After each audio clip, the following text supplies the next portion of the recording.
अगली खबर इंदौर से है, जहां बांग्लादेश में संकट के बीच कैलाश विजयवर्गीय का बड़ा बयान सामने आया है। 30 साल बाद देश में गृह युद्ध छिड़ने की आशंका है, ये कह रहे हैं कैलाश विजयवर्गीय। मिलिट्री के रिटायर ऑफिसर के बयान का हवाला दिया है। मैं एक मिलिट्री के रिटायर ऑफिसर के साथ बैठा था।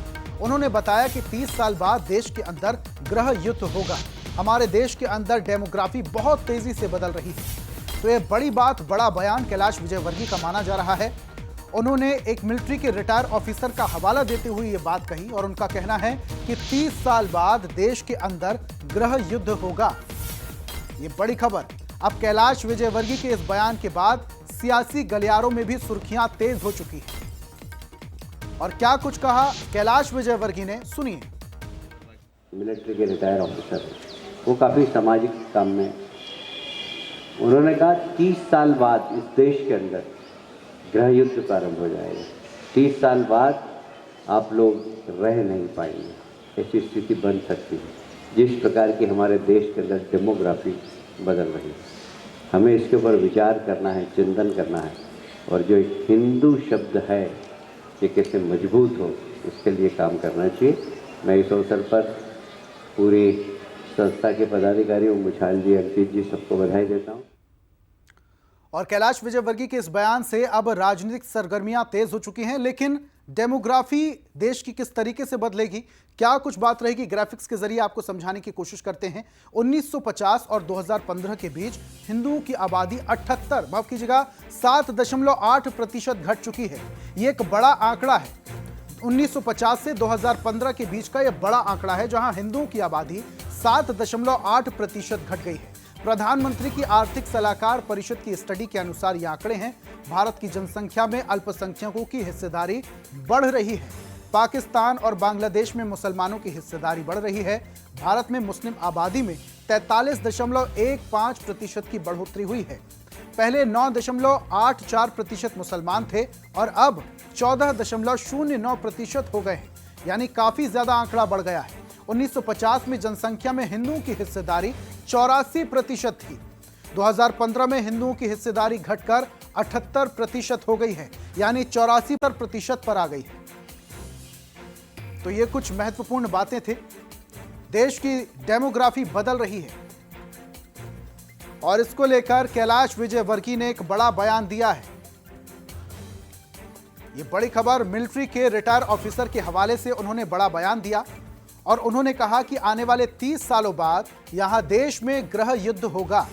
यह बड़ी बात कैलाश विजयवर्गीय ने कही।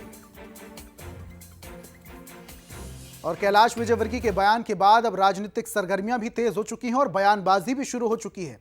कुछ राजनीतिक मेहमान हमारे साथ जुड़ रहे हैं। बीजेपी प्रवक्ता नरेंद्र सलूजा हमारे साथ जुड़ रहे हैं और प्रवक्ता कांग्रेस से संतोष गौतम जुड़ रहे हैं। सबसे पहले मैं नरेंद्र सलूजा जी का रुख करूंगा। सलूजा साहब, एक बड़ी बात कैलाश विजयवर्गीय कह रहे हैं, हालांकि मिलिट्री के रिटायर ऑफिसर का हवाला दे रहे हैं। 30 साल बाद देश में गृह युद्ध होगा, ये बड़ी बात कह रहे हैं। किस तरीके से देखते हैं आप उनके इस बयान को? एक तो आपकी आवाज थोड़ी सी मुझे कम मिल रही है, दूसरी बात मैं आपका सवाल का जवाब दे दूं। देखिए, कैलाश विजयवर्गीय जी ने जो भी कहा है, उन्होंने कहा है कि उन्हें एक सेना के रिटायर्ड अफसर ने यह बात कही है। उन्होंने कहा है कि 30 साल बाद ऐसी स्थिति आ सकती है, क्योंकि हम आंकड़े देख रहे हैं। भी आंकड़े आपने भी बताया, डेमोग्राफी बदलने की आवश्यकता है, क्योंकि आप देखें कि हिंदुओं की आबादी 7.8% कम हो गई है। मुस्लिमों की आबादी 9% से बढ़ के 14% तक चली गई है। हिंदुओं की हिस्सेदारी कम होती जा रही है। हमारे पड़ोसी देशों में मुस्लिमों की आबादी बढ़ती जा रही है। उन्होंने ये भी कहा कि हिंदू शब्द को मजबूत करने की आवश्यकता है। तो उन्होंने किसी के हवाले से बात कही। उन्होंने कहा इस तरह की स्थिति आ सकती है, तो उनके पास किसी ने कोई जानकारी दी होगी तो उसका उल्लेख उन्होंने किया। उन्होंने अपने मन से कोई बात नहीं करी, ना अपनी तरफ से इस तरह का कोई अंदेशा व्यक्त किया है, ना अपनी तरफ से इस संबंध में कोई चेतावनी या कोई संभावना व्यक्त की है। किसी को उन्होंने कोई बात बताई, उसका जिक्र उन्होंने सिर्फ अपने संबोधन में किया है। बात सिर्फ इतनी सी है। लेकिन सलूजा साहब, जब कोई बड़ा नेता या मंत्री बड़ा बयान देता है तो उसका असर प्रदेश भर में होता है। कैलाश विजयवर्गीय ने इतनी बड़ी बात भले ही किसी अधिकारी के हवाले से कही हो, लेकिन अगर उन्होंने कही है तो इसका असर प्रदेश में जरूर देखने को मिलेगा। संतोष गौतम कांग्रेस प्रवक्ता हमारे साथ जुड़े हुए हैं। संतोष जी, आपने सलूजा जी की भी पूरी बात सुनी और आपने वो बयान भी सुना जो कैलाश विजयवर्गीय ने दिया।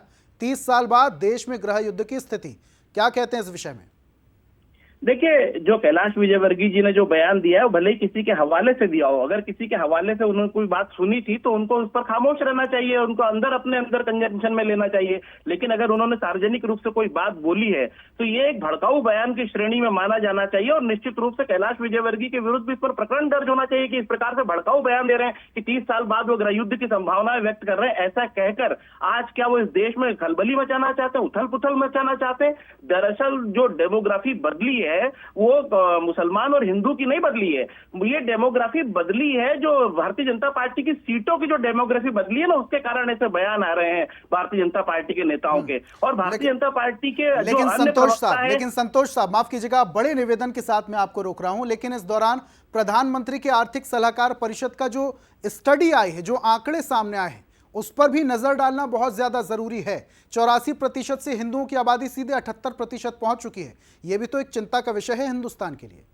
देखिए, हिंदुओं की आबादी अगर घटी है तो ये चिंता का विषय हो सकता है, लेकिन संविधान में ऐसी कोई पाबंदी नहीं है कि किसी की आबादी में 1-2% की वृद्धि हो जाए या 2-3% की वृद्धि हो जाए। ये कोई हिंदू राष्ट्र तो है नहीं, ये संविधान की दृष्टि से चलने वाला राष्ट्र है। और अगर कल को अगर सिखों की आबादी 1-2% बढ़ गई तो क्या देश में बड़ा असंतुलन आ जाएगा? केवल एक वर्ग विशेष को लेकर इस प्रकार की बातें करना, मैं समझता हूं कि भारतीय जनता पार्टी द्वारा असल मुद्दों से देश का ध्यान हटाना है, चाहे महंगाई हो, बेरोजगारी हो, इन मुद्दों से ध्यान हटाने के लिए भारतीय जनता पार्टी ऐसी कवायदें करती रहती है। ठीक है संतोष जी, नरेंद्र जी से भी प्रतिक्रिया ले लेते हैं। नरेंद्र जी, पूरी बात आपने संतोष जी की सुनी, आंकड़े कुछ नहीं है, आंकड़ों के अलावा मेन मुद्दों से भटकाने की कोशिश की जा रही है, क्या कहेंगे?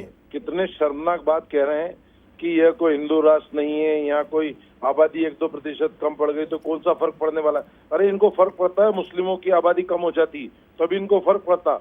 हिंदुओं की आबादी 7.8% कम हो गई, इनको कोई फर्क नहीं पड़ रहा है। हिंदुओं की हिस्सेदारी कम हो गई, इनको कोई फर्क नहीं पड़ता, क्योंकि इनको तो चिंता मुस्लिमों की आबादी कम होने से, इनको चिंता मुस्लिमों की हिस्सेदारी बढ़ने की है। इनको चिंता हिंदुओं की थोड़ी कभी रही जो चिंता व्यक्त करेंगे, कह रहे क्या फर्क पड़ता है? अरे यदि कोई संभावना, कोई इस तरह का प्रधानमंत्री की आर्थिक सलाहकार परिषद की तरफ से कोई आंकड़े जारी किए गए तो हम सबके लिए चिंता का विषय। हिंदू शब्द को मजबूत करने के लिए चिंता करना चाहिए, आबादी की हिस्सेदारी यदि कम हो रही तो उसके लिए चिंता करनी चाहिए। लेकिन ये तो कह रहे क्या फर्क पड़ता है उससे 1-2% से? अब ये तो कांग्रेस की सोच है, आप समझ सकते हैं। ठीक है नरेंद्र जी, लेकिन इस बयान का क्या असर राजनीति पे होगा? बहुत बहुत शुक्रिया हमारे साथ जुड़ने के लिए संतोष जी, आपका भी। नरेंद्र जी, आपका भी बहुत बहुत शुक्रिया।